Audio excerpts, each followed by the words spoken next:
తెలిసిందో అప్పటి నుంచి కూడా మీరు కన్నీరు మున్నీరు అవుతున్నారు. అది తీసుకోలేకపోతున్నారు. మరి ఇప్పుడు మీ ఆరోగ్యం ఎలా ఉంది? ఏంటి? మేడం నాకు బాగానే ఉంది. నా పిల్లకు బాగానే ఉండే. హ్మ్. అన్నీ మంచిగున్నప్పుడు పిల్లని తీసుకెళ్ళిన దేవుడు ఇప్పుడు ఎట్లుంటే ఏంది మేడం?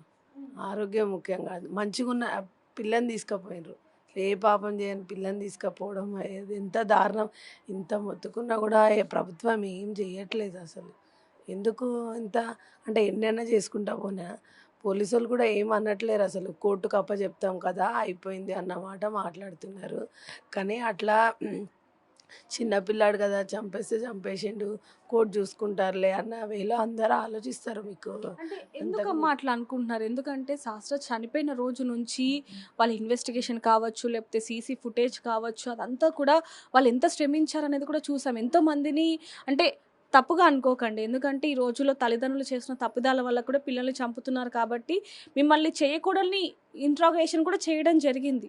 ఇన్ని రకాలుగా వాళ్ళు విచారణ చేశారు కాబట్టి అతను పడ్డాడు అనొచ్చు కదా! అన్ని రకాల విచారణలు చేశారు మేడం. పోలీసులు లేనిది వాళ్ళు ఆయన దొరకడు. లేకపోతే హ్మ్. రివర్స్ మమ్మల్ని అంటుండే లోకం. ఆ విషయం గురించి మాట్లాడట్లేను. ఆ అబ్బాయిని ఎందుకు ఇవ్వట్లేరు? ఎందుకు చూపియట్లేరు? చూపియొచ్చు కదా! ఒకసారి మాకు మేము అడుగుతాం గదా! వేరే వాళ్ళకి మేము పేదోళ్ళం అనే గదా! పేదోళ్ళం అనేసే చూపియట్లేరు. అని ఎటో పంపించారు. ఏమన్నా అంటే చట్టం, న్యాయం, కోర్టు చూసుకుంటది అంటున్నారు. మరి మా పాపని ఎందుకు చూసుకోలేకపోయింది కోర్టు, న్యాయం? ఎందుకు కాపాడలేకపోయింది అని అడుగుతున్నా.